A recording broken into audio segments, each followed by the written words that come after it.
শুরুতেই আমরা যাকে দেখতে পাই তার নাম ম্যাক্স। আসলে ম্যাক্স একটা সময় পুলিশ অফিসার ছিল, তবে এখন দেশের যে অবস্থা হয়ে গেছে, না আছে কোনো পুলিশ অফিসার, না আছে কোনো আর্মি, না আছে কোনো নেতা। আসলে পৃথিবীতে হয়ে গেছে একটি ভয়ঙ্কর বিস্ফোরণ, নিউক্লিয়ার। আর এই জন্য পুরো পৃথিবী মাটির সাথে মিশে গেছে। বাতাসের মধ্যে পারমাণবিক বিষাক্ত ছড়িয়ে গেছে। এই জন্যে যারা নিঃশ্বাস নিচ্ছে তারা মাস্কের সাহায্যেই নিঃশ্বাস নিচ্ছে। তো আমরা দেখতে পারি ম্যাক্স এখানে দাঁড়িয়েছিল, তখন তার ফ্যামিলির কথা মনে পড়ে যায়। আসলে তারা সবাই মারা গিয়েছে, ম্যাক্স কোনো রকমে বেঁচে আছে। তো এরপর যখন ম্যাক্স এখান থেকে বেরিয়ে পড়ে, তখন বিশাল এক বাহিনী এসে ম্যাক্সের গাড়িকে ধাক্কা মেরে উড়িয়ে দেয়। এরপর ম্যাক্সকে ধরে তারা বন্দি করে ফেলে। তো এরপর তারা ম্যাক্সকে ধরে এক গুহার মধ্যে নিয়ে আসে, আর তার পিঠে একটি ট্যাটু বানানো হয় যেখানে লেখা ছিল ও নেগেটিভ।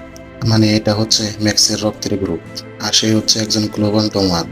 তবে তারা যতক্ষণে তাদের টাচের চিহ্নটা ম্যাক্সের পিঠে লাগাবে, ততক্ষণে ম্যাক্স পালিয়ে যাওয়ার জন্য চেষ্টা করে। তবে তারা আবারও ম্যাক্সকে কোনোভাবে ধরে ফেলে, আর এরপরে ওই চিহ্নটা লাগিয়ে দেয়। আসলে এখানে যত লোক আছে সবাই ইমোর্টাল জয়ের জন্য।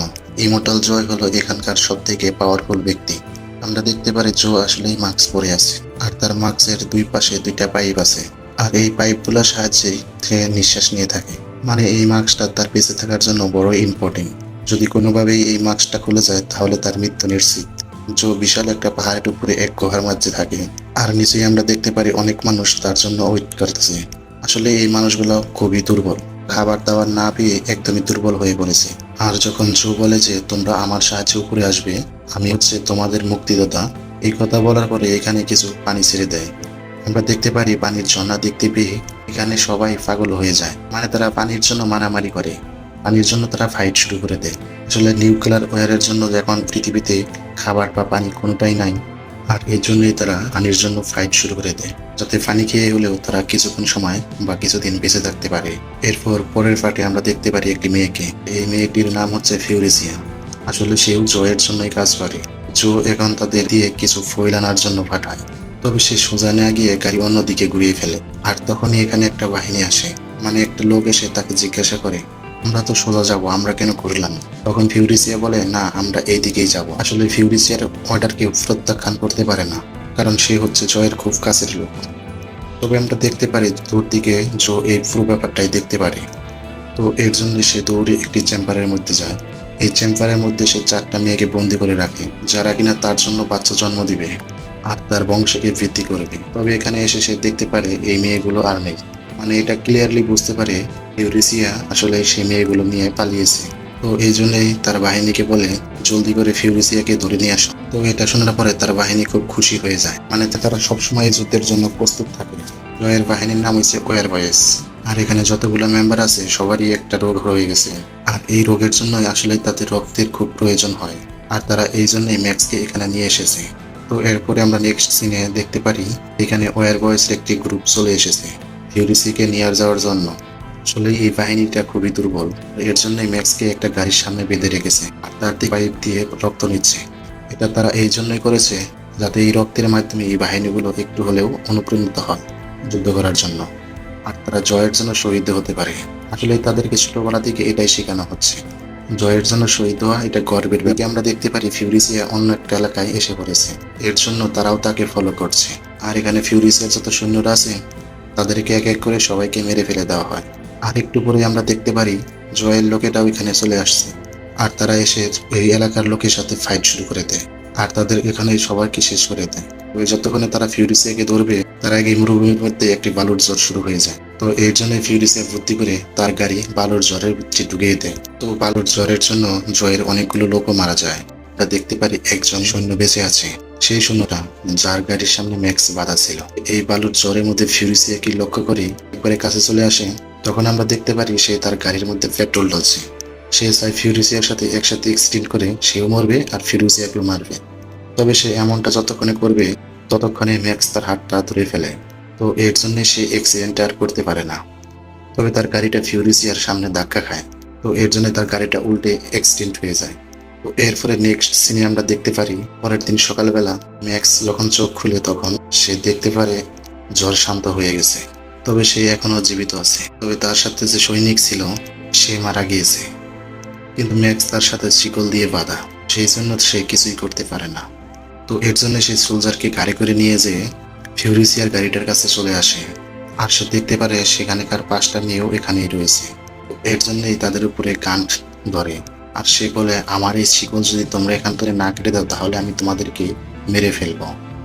এর জন্য ভয় পেয়ে যখন একটা মেয়ে তার শিকল কাটার জন্য আসে, তখন আমরা দেখতে পারি ফিউরিসিয়া তার উপর আক্রমণ করে বসে। আর যখন তাদের মধ্যে মারামারি হচ্ছিল তখন সেই সোলজারও উঠে যায়, মানে সে মরেনি, শুধু অজ্ঞান হয়েছিল।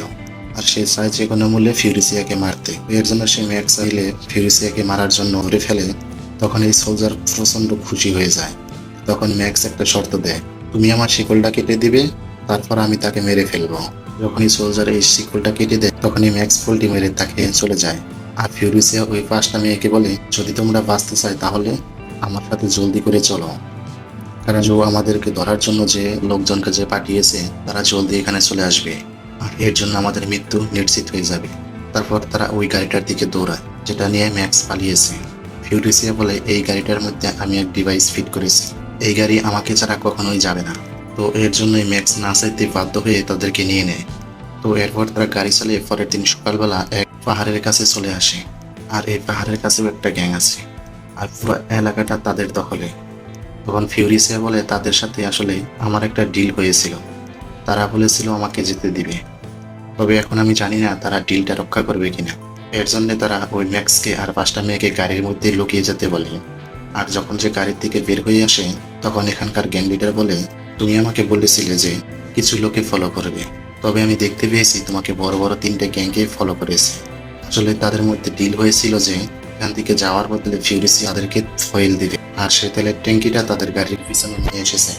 তখন সে এই ট্যাঙ্কটা খোলার জন্য যায়, তখন সে দেখতে পারে জয়ের লোকজন অলরেডি তার কাছাকাছি চলে এসেছে। ও এর জন্য সে আর ওয়েট করে না, ওখানে সে এখান থেকে জলদি করে পালায়। আমরা দেখতে পারি ম্যাক্স কোনো রকমে গাড়িটা স্টার্ট করে, আর ফিউরিসিয়া কোনো রকমে গাড়ির মধ্যে উঠে বসে। এইগুলো দেখার পরে এই এলাকার যে গ্যাং আছে তারা একটা বিশাল পাহাড়কে ভেঙে ফেলে। ও এই জন্য জো আর তার লোকজন যেতে পারে না। তবে এই এলাকার যারা আছে তারা প্রত্যেকজনই এক্সপার্ট বাইকার। এই জন্য আমরা দেখতে পারি তারা পাহাড়ের উপর দিয়ে উল্টাপাল্টা করে তারা বাইক চালিয়ে ফিউরিসিয়াকে আর ম্যাক্সকে ধরার জন্য উঠে ফুরে লেগেছে। তবে ফিউরিসিয়া আর ম্যাক্স তাদেরকে গুলি করে এক এক করে সবাইকে মেরে ফেলে। তবে যতক্ষণে তারা এখানে পালিয়ে যাবে তার আগে জো তার লোকজন নিয়ে তার গাড়ির এখানে চলে আসে। এরপরে জো যখন ফিউরিসিয়াকে শুট করবে তখন আমরা দেখতে পারি এই 5টা মেয়ের মধ্য থেকে একটা মেয়ে বের হয়ে আসে, আর এই মেয়েটা হচ্ছে প্রেগনেন্ট। এর জন্য জো তাকে গুলি করে না, কারণ যেহেতু তার পেটে তার বাচ্চা রয়েছে, তার বংশের প্রদীপ, এই জন্য সে এমনটা আর করে না। তবে সে এখানে আর থেমে যায় না, ফিউরিসিয়ার গাড়িটাকে থামানোর জন্য সম্পূর্ণ চেষ্টা চালিয়ে যায়। আমরা দেখতে পারি সে কামানের মতো একটা রশি মারে, সেটা তাদের স্টারিং এর মধ্যে ঢুকে পড়ে। আর এর জন্য ম্যাক্স এই গাড়িটাকে আর তা কন্ট্রোল করতে পারছে না, সমস্ত কন্ট্রোল এখন তাদের হাতে চলে গিয়েছে। এখানকার যে প্রেগনেন্ট মেয়েটা আছে সে বাইরে বার হয়ে আসে আর এই শিকলটা কেটে দেয়। তবে যতক্ষণে তারা এই গাড়িটাকে কন্ট্রোল করবে ততক্ষণে ম্যাক্স দিতে পারে সামনে বিশাল বড় একটা পাথর। সে কোনো রকমের গাড়িটাকে ঘুরায়, আর পাথরের সাথে তাদের গাড়ির গেট ধাক্কা লাগে, যার ফলে দরজাটা অনেক লুজ হয়ে গেছে। আর যে মেয়েটা বাইরে ছিল সে এখন গাড়ির পিছনে লুকিয়েছিল। যখন সে গাড়ির ভিতরে উঠার ট্রাই করে তখন তার পা পিছলে যায় আর সে দরজার সাথে ঝুলে পড়ে। তবে এই দরজাটা সেহেতু লুজ হয়ে গেছে, তো এর জন্য দরজাটা খুলে যায় আর সে পড়ে যায়। আমরা দেখতে পারি সে জোয়ের গাড়ির সামনেই পড়ে। তো এর জন্য জো তাকে বাঁচাতে গিয়ে তার পুরো গাড়িটাকে উল্টে দেয়। তো এরপর জো তার গাড়ি থেকে বের হয়ে আসে। তখন সে দেখতে পারে তার যে জাস সে মারা গিয়েছে, তার পেটে বাচ্চা ছিল সেটাও মরে গিয়েছে। তো এর জন্য সে প্রচন্ড কষ্ট পায়, কারণ তার বাচ্চার মৃত্যু হয়ে যাওয়া মানে তার বংশবৃদ্ধি বিস্তার হচ্ছে না। আর এদিকে আমরা দেখতে পারি ম্যাক্স আর ফিউরি কোনো রকমে তাদের গাড়িটাকে নিয়ে সামনের দিকে এগোচ্ছে। তাদের গাড়ির মধ্যে সেই লোকটাও ছিল যে কিনা গল্পের শুরুতেই ম্যাক্সকে গাড়ির সামনে বেঁধে রেখেছে আর তার থেকে রক্ত নিচ্ছিল। এই লোকটার নাম হচ্ছে নাক্স। আর নাক্স এখানে প্রচন্ড আফসোস করতে করতে বলে যে আমি একটা সুযোগ পেয়েছিলাম, আমি তোমাদের সবাইকে ধরে নিয়ে জয়ের কাছে নিয়ে পুরস্কার পেতে পারতাম, নয়তোবা আমি শহীদ হয়ে গেলে আমার বন্ধু বান্ধবের সাথে জানাতে দেখা করতে পারতাম। আমি আসলে সমস্ত সুযোগগুলোই নষ্ট করে ফেলেছি। তো তখন আমরা দেখতে পারি যে এখানে যে 4টা মেয়ে রয়েছে সেখান থেকে একটা মেয়ে তাকে বোঝায়, হয়তোবা তোমার কপালে অন্য কিছুই রয়েছে, তোমার কপালে হয়তোবা এটা নেই। তখন আমরা দেখতে পারি সে খুবই সেন্সিটিভ। যখন সে তার ঠোঁটে হাত দেয় তখন নাক্স পুরোপুরি শান্ত হয়ে যায়। তো এখন আমরা দেখতে পারি রাত হয়ে গেছে। তবে জয়ের পুরো একটা বাহিনী এখনো ম্যাক্সকে ফলো করছে। এর জন্য তারা ডায়নামাইট লাগিয়ে সামনের দিকে চলে যায়। যখন এই গাড়িগুলো ডায়নামাইটের সাথে ধাক্কা লাগে তখনই তাদের এখানে বিস্ফোরণ হয়। তবে আমরা দেখতে পারি অলরেডি সবগুলো করে একটা গাড়ি চলে এসেছে। তো ওই গাড়িটা কন্টিনিউ ভাবে ম্যাক্সকে ফলো করছিল। তো যতক্ষণে ম্যাক্সটা এখান থেকে পালিয়ে যাবে ততক্ষণে তাদের গাড়িটা একটি কাদার মধ্যে আটকে যায়। এর জন্য যারা তাদের গাড়িটাকে উঠানোর জন্য চেষ্টা করতেছে তখন তারা সহজে এটা পারছিল না। তখন আমরা দেখতে পারি সেই সৈনিক যে আগে তাদের ক্ষতি করতে চেয়েছিল, মানে নাক্স, এখন তাদেরকে সাহায্য করতে চায়। সে বলে ওই সামনে একটি শুকনো গাছ রয়েছে, সেটার সাথে রশি দিয়ে বেঁধে আমাদের গাড়িটা সামনের দিকে টানতে হবে। যখন গাড়িটা টানছিল তখনই সে এই গাড়িটা এখানে চলে আসে আর সে ম্যাক্সের উপরে গুলির বৃষ্টি বর্ষণ শুরু করে দেয়। তবে এখান থেকে কোনো রকমে তাদের গাড়িটাকে উঠিয়ে বের হয়ে গেলে তারা ওই গাড়িটার সামনে চলে আসে। একটু সামনে আসার পরে আমরা দেখতে পারি ম্যাক্স একটা ফুয়েলের ডিব্বা নিয়ে ওই গাড়িটার দিকে যাচ্ছে, যেটা একটু আগে তাকে গুলি করেছে। যেহেতু এখন ম্যাক্সের কাছে কোনো অস্ত্র নেই, তার মানে পেট্রোল দিয়েই তাদেরকে কাজ চালিয়ে নিতে হবে। আর একটু পরে ফিউরিসে দেখতে পারে বিশাল বড় একটা বিস্ফোরণ হয়েছে। তার মনে হয় ম্যাক্সের আসলে মৃত্যু হয়েছে। কিন্তু আমরা দেখতে পারি একটু পরেই ম্যাক্স ফিরে আসে। আর শুধু সে একা আসেনি, তাদের সমস্ত অস্ত্রগুলো নিয়ে এসেছে। সে পেট্রোলের সাহায্যে ব্রাস্ট করিয়েছে। এরপরে আমরা দেখতে পারি সে সারা রাত্রে ডাইভ করতে করতে তারা মরুভূমির একেবারে শেষের পারে এসেছে।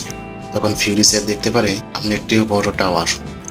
তার মনে পড়ে সে ছোটবেলায় যখন এখানে ছিল তখন এমন একটা টাওয়ার ছিল। আর এর জন্য সে ফিউরিসে এখান থেকে একা বের হয়ে যায়। আর সে এখানে এসে তার নামটা বলে, তার বংশের নামটাও বলে। যখনই সে মায়ের নামটা বলে তখন আমরা দেখতে পারি এখানে অনেকগুলো লোক বাইক নিয়ে এদিকে এগিয়ে আসছে। আর তার মাও এখানে চলে আসে। তার মায়ের সাথে কথা বলে সে খুবই খুশি হয়।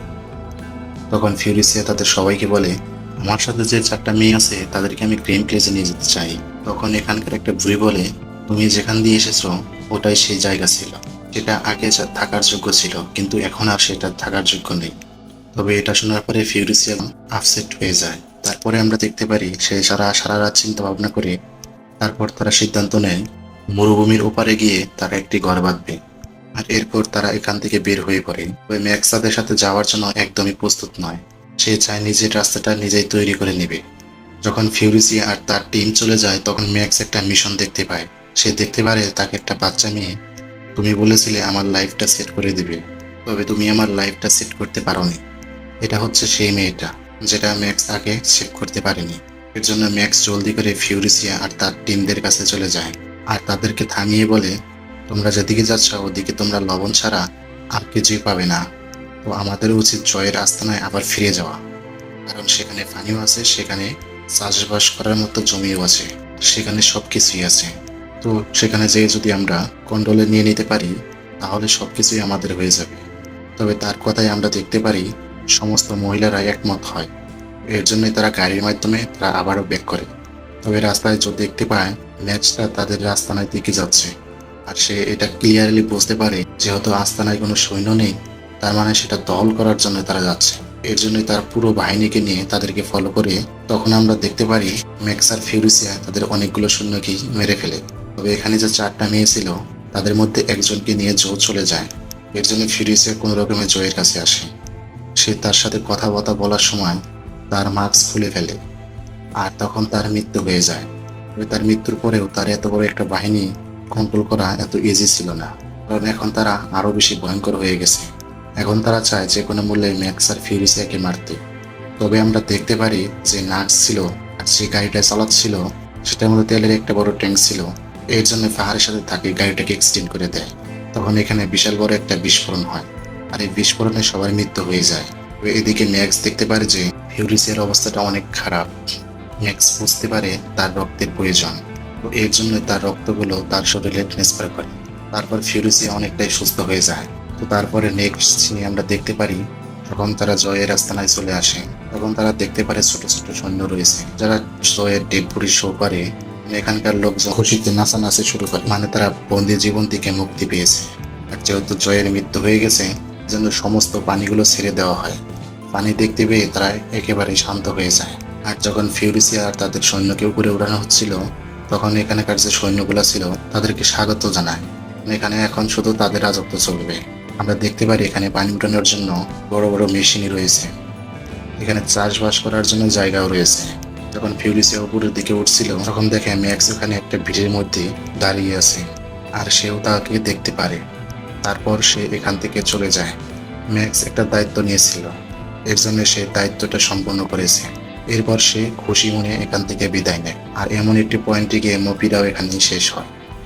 ভিডিওটি ভালো লাগলে লাইক, কমেন্ট, শেয়ার, সাবস্ক্রাইব করতে ভুলবেন না। এমন আরো নতুন নতুন ভিডিও পেতে আমাদের চ্যানেলটি সাবস্ক্রাইব করে পাশেই থাকুন।